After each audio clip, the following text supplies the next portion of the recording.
ഹൈറേഞ്ചിൽ acre കണക്കിന് കൃഷിയിടത്തിന് നടുവിൽ ഉയർന്നു നിൽക്കുന്ന കെട്ടിടം. കടുവാക്കുന്നേൽ കുര്യച്ചൻ്റെ തറവാട്. കൃഷി എന്ന് പറയുമ്പോൾ ഏലവും തേയിലയും കാപ്പിയും കുരുമുളകും ജാതിയും അങ്ങനെ വിവിധ തരം കൃഷികൾ. എല്ലാറ്റിനും ഒരേ ഒരു ഉടമ, കുര്യച്ചൻ. പുള്ളിയുടെ അപ്പൻ്റെ തലമുറ വെട്ടിപ്പിടിച്ച് കുടിയേറിപ്പാർത്ത് കെട്ടിപ്പൊക്കിയ സാമ്രാജ്യം. അതാണ് കടുവാക്കുന്നേൽ. കുര്യച്ചൻ്റെ ഭാര്യ ത്രേസ്യ, മകൻ അലക്സ് വർഗീസ്, മകൾ അന്ന വർഗീസ് എന്നിവരാണ് അവിടെ താമസം. വർഗീസിനെയും കുര്യച്ചനെയും പോലെ തന്നെയാണ് അലക്സ്. വെട്ടൊന്ന് മുറി രണ്ട്, അതാണ് നേച്ചർ. എന്നാ അന്ന, അവളൊരു മാലാഖയാണ്. ഇക്കണ്ട സ്വത്തിലോ പണത്തിലോ ഒട്ടും അഹങ്കാരമോ ആഗ്രഹമോ ഇല്ല. പാവങ്ങളോട് അനുകമ്പയും സഹായിക്കാനുള്ള മനസ്സുമുള്ളൊരു പാവം. അവൾ അവളുടെ അമ്മച്ചി ത്രേസ്യയെ പോലെയാണ്. തോട്ടത്തിൽ പണിയെടുക്കുന്ന പാവങ്ങൾക്ക് ഭക്ഷണവും വെള്ളവും കൊണ്ടുപോയി കൊടുക്കുന്നത് അവളാണ്. ജോലിക്കാരുണ്ടെങ്കിലും അവൾ അതാരെ ഏൽപ്പിക്കാറില്ല. അതവളുടെ സന്തോഷമാണ്. കുരുമുളക് ലേലത്തിനെടുത്ത മാധവനും ജോലിക്കാരനും സംസാരിച്ചുകൊണ്ട് കോണി വെച്ച് മുളക് പൊട്ടിക്കാനുള്ള പുറപ്പാടിലാണ്. അപ്പോഴാണ് അവിടേക്ക് 3-4 കുപ്പികളിലായി മോരും വെള്ളവുമായി അന്ന വരുന്നത്. കോണി പിടിച്ചു നിൽക്കുന്ന മാധവനെ കണ്ടതും അന്ന ചിരിയോടെ അടുത്തേക്ക് നടന്നു. അച്ഛാ, ഇപ്രാവശ്യം മുളക് പൊട്ടിക്കാൻ താമസിച്ചോ? ഒക്കെ പഴുത്തു തുടങ്ങിയില്ലോ. ആ മോളെ, ഇവനെ ഒന്ന് കണ്ടു കിട്ടണ്ടേ. ഇപ്രാവശ്യം കുറച്ച് നഷ്ടം വന്നു. അയ്യോ, ആണോ? എന്തേ കുമാരേട്ടാ ഇങ്ങനെ? അച്ഛനായോണ്ടാ കേട്ടോ ഇങ്ങനെ. എൻ്റെ അപ്പച്ചൻ്റെ അടുത്തായിരുന്നേ ഇതൊന്നും അവിടെ നടക്കുകയല്ല. അറിയാലോ, കുര്യച്ചൻ എന്നാ പണിക്കാർക്ക് പേടി സ്വപ്നമാ. പറയുന്ന സമയത്തിന് മുന്നേ അവർ പണിക്കെത്തും. അവൾ ചിരിയോടെ കുപ്പികളിൽ ഒന്നെടുത്ത് തുറന്നു. അച്ഛാ, ദാ നല്ല സംഭാരമാ. കുമാരേട്ടാ വാ. ഞാൻ ഇപ്പോൾ ഓർത്തേ ഉള്ളൂ, ഇമ്മിണി വെള്ളം തരാൻ ആകെയുള്ള അന്നക്കുട്ടിയെ ഇന്ന് കണ്ടില്ലല്ലോ എന്ന്. ഇതിപ്പോ ഭേഷായല്ലോ. സംഭാരം ഇതെനിക്ക് വലിയ ഇഷ്ടാ, കുമാരൻ പറഞ്ഞുകൊണ്ടിറങ്ങി. ഉവ്, നീ ആളെ മയക്കാൻ മിടുക്കനല്ലേ. സംഭാരം കുടിച്ചിട്ട് വേഗം മുളക് പൊട്ടിക്കാൻ നോക്ക്. ഇനിയും താമസിച്ചാ എനിക്കിതിൽ നിന്ന് ഒന്നും കിട്ടില്ല എൻ്റെ കുമാരാ. അടുത്ത തവണ മുളക് പൊട്ടിക്കാൻ ഞാൻ വേറെ ആളെ അന്വേഷിക്കുന്നുണ്ട്. പോട്ടച്ചാ, കുമാരേട്ടൻ പാവമല്ലേ. 2 പെൺകുട്ടികളാ കുമാരേട്ടന്. അടുത്ത തവണ കുമാരേട്ടൻ അച്ഛനെ പറ്റിക്കില്ല. പറ്റിച്ചാ എന്നോട് പറഞ്ഞാ മതി അച്ഛാ, ഞാൻ വേറെ ആളെ ഏർപ്പാട് ചെയ്തു തരാം. മോള് നടന്നത് തന്നെ. അപ്പോഴും പറയും, കുമാരേട്ടൻ പാവമല്ലേ, കഷ്ടമുണ്ട് കേട്ടോ അച്ഛാന്ന്. അവൾ വിടർന്ന ചിരിയോടെ അവരോട് യാത്ര പറഞ്ഞു മുന്നോട്ട് നീങ്ങി. തേയില നുള്ളുന്ന പെണ്ണുങ്ങളുടെ കൂടെ ചിരിയോടെ സംസാരിച്ച് കിളന്തു നുള്ളാൻ തുടങ്ങി. അച്ഛാ, മാധവൻ തിരിഞ്ഞു. എന്താ മോനെ? അച്ഛാ, ചേച്ചി ഒന്ന് വീണു, കാലിന് പൊട്ടലുണ്ടെന്നാ തോന്നുന്നത്. അമ്മ പറഞ്ഞു അച്ഛനെ കൂട്ടി വരാൻ. ഞാൻ സൈക്കിളിലാ വന്നത്, അടിവാരത്ത് വെച്ചിട്ടുണ്ട്. അച്ഛൻ വന്നാ നമുക്ക് വേഗം പോകാം. അയ്യോ കുമാരാ, നീ കേട്ടില്ലേ? ഞാനൊന്ന് പോയേച്ചും വരാം. നീ മുളക് പൊട്ടിക്കുക കേട്ടോ. മാധവേട്ടാ, അപ്പോ ആരാ കോണി പിടിക്കുക? അതിപ്പോ മോനെ, ദേ നീ പോയി ആ തേയില നുള്ളുന്ന പെൺപിള്ളേരോടൊന്ന് ചോദിക്ക്. ആരെങ്കിലും സഹായിക്കാതിരിക്കില്ല. ആ ശരി അച്ഛാ. അച്ഛൻ താഴേക്ക് നടന്നോ, ആളെ ഏർപ്പാടാക്കി ഞാൻ വന്നോളാം. അയാൾ തലയാട്ടി നടന്നതും അവൻ തേയിലത്തോട്ടത്തിനരികിലേക്ക് നടന്നു. അവൻ്റെ കണ്ണുകൾ തേടി. അതേ കുട്ടി, അവൻ വിളിച്ചതും അന്ന മുഖമുയർത്തി നോക്കി. അവളുടെ ആ കണ്ണുകൾ അവൻ്റെ നെഞ്ചിൽ തറച്ചു. അവൻ്റെ കണ്ണുകൾ അവളുടെ മുഖത്താകമാനം ഓടി നടന്നു. വിടർന്ന നീണ്ട മിഴികൾ, ഉയർന്ന നെറ്റിത്തടം, വില്ല് പോലെ വളഞ്ഞ പുരികക്കൊടി, തത്തമ്മ ചുണ്ടുപോൽ വളഞ്ഞ മൂക്ക്, ഓറഞ്ചിന്റെ അല്ലിപോൾ ചുണ്ടുകൾ. എന്താ? അവളുടെ ചോദ്യത്തിൽ അവൻ പകച്ചു. അത് ഞാൻ ശങ്കർ, മുളക് ലേലത്തിനെടുത്ത മാധവന്റെ മോനാ. പെട്ടെന്നൊരത്യാവശ്യം. അച്ഛനെ വീട്ടിലേക്ക് കൊണ്ടുപോകാൻ വന്നതാ ഞാൻ. കുമാരേട്ടന് കോണി ഒന്ന് പിടിച്ചു കൊടുക്കുവോ? എത്രയാ കൂലി വേണ്ടതെന്ന് പറഞ്ഞാൽ മതി, അത് തരാം. എന്താ അത്യാവശ്യം? അതെന്തിനാ താനറിയുന്നേ? പറ്റുമെങ്കിൽ ഒന്ന് സഹായിക്ക്, കൂലി തരാം. അവൾ ഒന്നും മിണ്ടാതെ നുള്ളിയ തേയില അടുത്ത ആളെ ഏൽപ്പിച്ചു. അവന്റെ പിന്നാലെ നടന്നു. കുമാരേട്ടാ, ദേ ഈ കുട്ടി സഹായിക്കും. കുമാരനോട് പറഞ്ഞ് അവൻ മുകളിലേക്ക് നോക്കി. അയ്യോ അന്ന പെട്ടെന്ന് ചുണ്ടിൽ കൈവച്ചു. മിണ്ടരുതെന്ന് കാണിച്ചു. എന്താ കുമാരേട്ടാ, ഈ കുട്ടി പോരെ? അയാൾ തലയാട്ടി. എന്നാ ഞാൻ പോവാ. ഈ കുട്ടിക്ക് കൂലി കൊടുത്തേക്ക് കേട്ടോ, അച്ഛനോട് ഞാൻ പറയാം. അയാൾ അപ്പോഴും തലയാട്ടി. അവൻ നടന്നു നീങ്ങി. എന്താ കുമാരേട്ടാ അച്ഛൻ പെട്ടെന്ന് പോയത്? മാധവേട്ടന്റെ മൂത്ത കൊച്ചു വീണെന്ന്. അയ്യോ, എന്നിട്ടെന്തേലും പറ്റിയോ?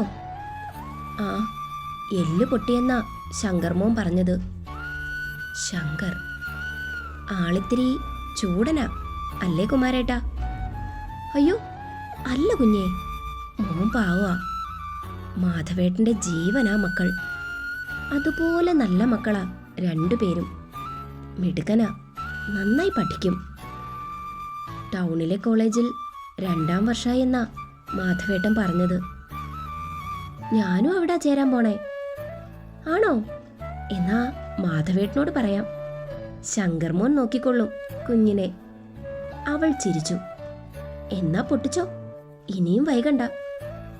കുഞ്ഞു പോയിക്കോ, ഞാൻ ചെയ്തോളാം. വേണ്ട കുമാരേട്ടാ, ഞാൻ പിടിച്ചോളാം. നില തെറ്റിയ അപകടമാണ്. നിലം പൊട്ടിപ്പൊളിഞ്ഞു കിടക്കുക. കുമാരേട്ടൻ ധൈര്യമായി പൊട്ടിച്ചോ, ഞാനിവിടുണ്ട്. ഈ കുഞ്ഞിൻ്റെ ഒരു കാര്യം. അടിവാരത്ത് കാത്തു നിൽക്കുന്ന മാധവന്റെ അടുത്തേക്ക് ചെന്ന് ശങ്കർ നിന്നു. തേയില നുള്ളുന്ന ഒരു കുട്ടിയെ കുമാരേട്ടന് സഹായിയായി നിർത്തി. കഴിയുമ്പോൾ കൂലി കൊടുക്കാൻ ഏൽപ്പിച്ചു. അച്ഛൻ അതങ്ങ് കൊടുക്കണേ. ആ മോനെ, വാ നമുക്ക് വേഗം പോകാം.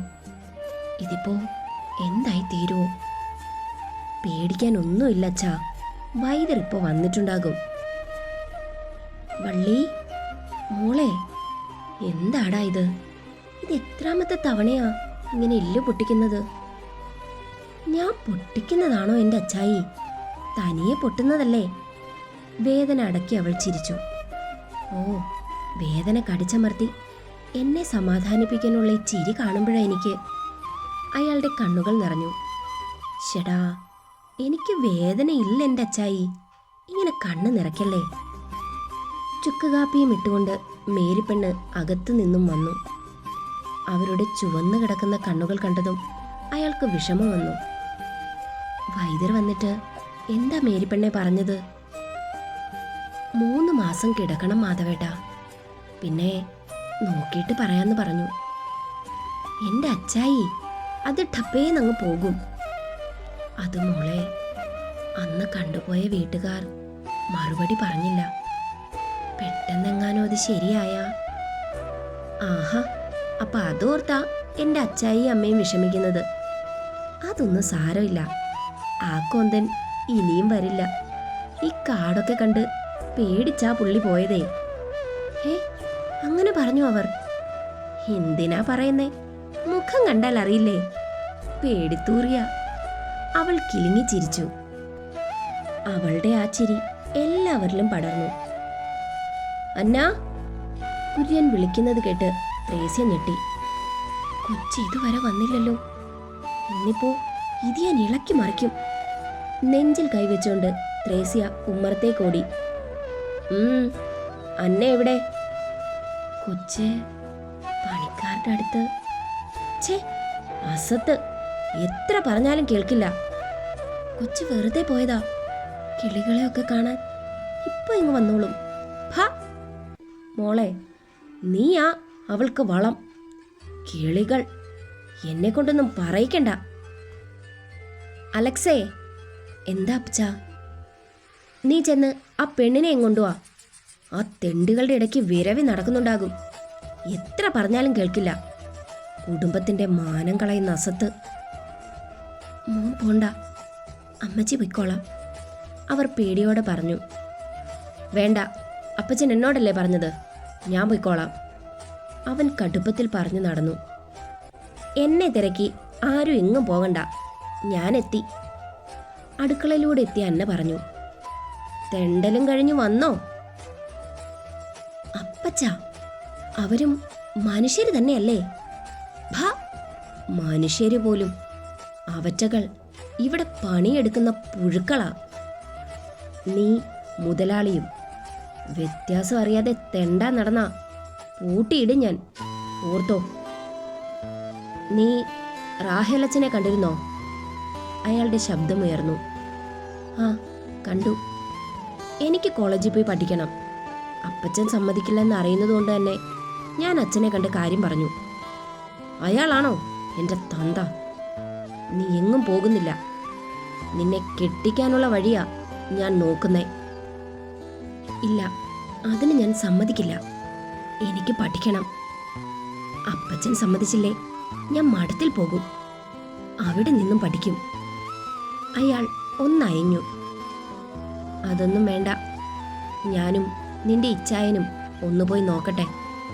നിനക്ക് മാർക്കുള്ളതുകൊണ്ട് കുഴപ്പമില്ലെന്നാ അച്ഛൻ പറഞ്ഞത്. എങ്കിലും പള്ളിക്കൂടമൊക്കെ ഒന്ന് കണ്ടു വയ്ക്കണമല്ലോ. ഇത് കഴിഞ്ഞാ പിന്നെ പഠിക്കാൻ വാശി കാണിച്ചാ കാല് തല്ലി ഒടിക്കും ഞാൻ, പറഞ്ഞേക്കാം. അയാളൊന്ന് മൂപ്പിച്ചു. അന്ന ചിരിയടക്കി. അവൾക്കറിയാം, അമ്പിലും വില്ലിലും അടുക്കാത്ത അപ്പനെ വിരട്ടാൻ റാഹേലച്ചൻ തന്നെ വേണമെന്ന്. അവൾ ചിരിയോടെ അകത്തേക്ക് നടന്നു. എന്നാലും എൻ്റെ കൊച്ചേ, നിന്റെ ധൈര്യം സമ്മതിച്ചു കേട്ടോ. എൻ്റെ അമ്മച്ചി ഇത്ര പാവമാകല്ലേ കേട്ടോ. അപ്പച്ചന് ഇടയ്ക്ക് രണ്ട് കിഴുക്കൊക്കെ കൊടുക്കുന്നേ. ഷോ, ഈ കൊച്ച്. 3-ാം ദിവസം അന്ന കോളേജിൽ പോകാനിറങ്ങി. ദേ, ഇവിടെ കാണിക്കുന്നത് പോലെ അവിടെ തുടങ്ങി കുടുംബത്തിന്റെ മാനം കളയാൻ ശ്രമിച്ചാ പിന്നെ നീ പള്ളിക്കൂടം കാണില്ല, ഓർത്തോ. കുര്യച്ചൻ വിരട്ടലോടെ പറഞ്ഞു. പള്ളിക്കൂടം അല്ല അപ്പച്ച, കോളേജ്. കോളേജ്. ഓ, പരിഷ്കാരം.